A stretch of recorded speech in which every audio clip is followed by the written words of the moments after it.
Hey y'all, back for part 2 of second puberty. It has been exactly 1 month, and I know that because it is April 12th. Happy Easter. Oh my god. And also because I am halfway through my androgen. This is the same box that I opened in the first video, and yeah, today I pulled out that last little beautiful little patch out of that first month supply, and yeah, we're heading into month 2. So haven't been a lot of changes yet.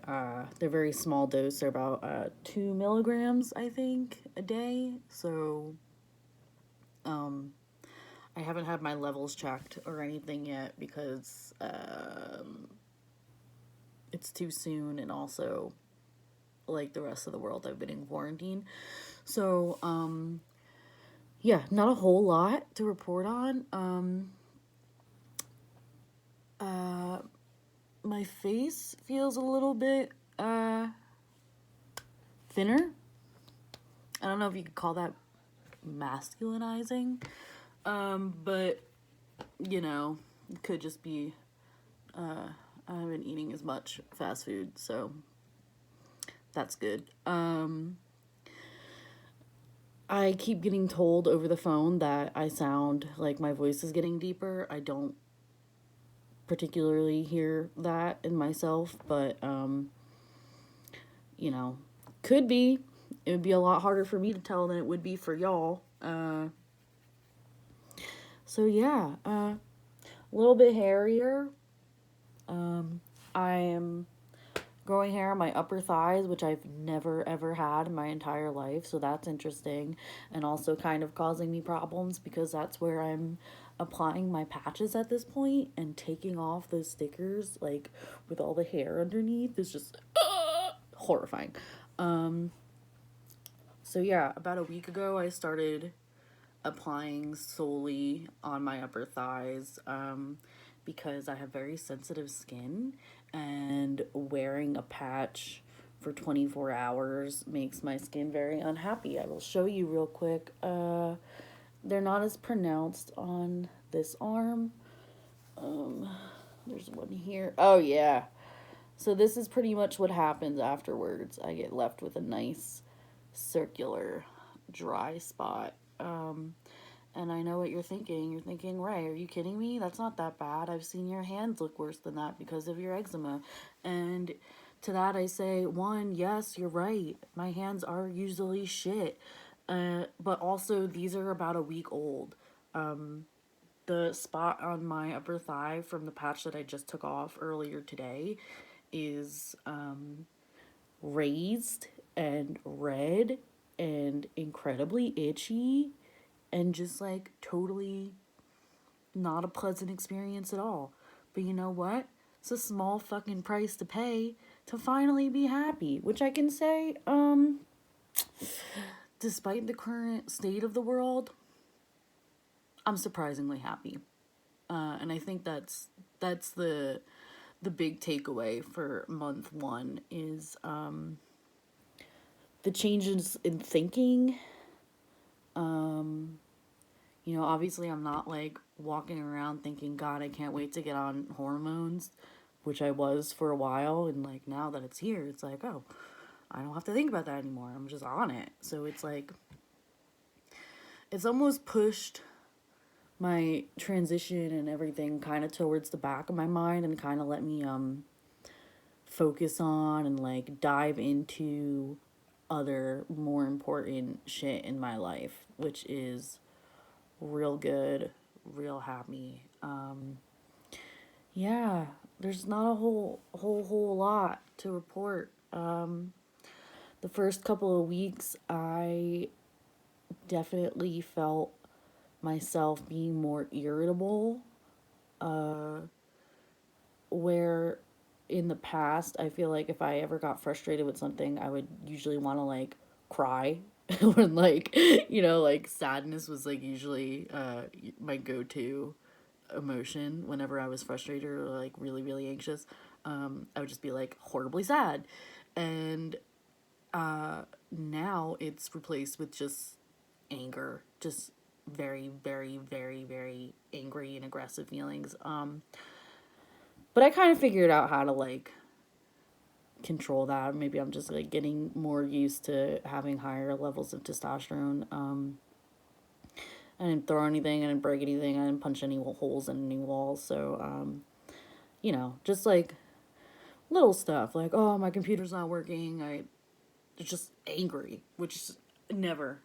I'm just not usually an angry person. But yeah, really, again, very small prices to pay for like finally having my identity realized and validated. Feels fucking good. Yeah, I don't know. Something about my face feels more masculine. I don't know if it's this haircut I just gave myself or, which, by the way, damn, dude, good job. Yeah, how's y'all's hair in quarantine?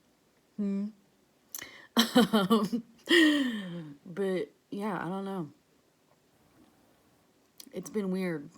It's been weird. And it's even weirder realizing now that like today marks 1 month of being on hormones, which means I haven't even been quarantined full time for a whole month.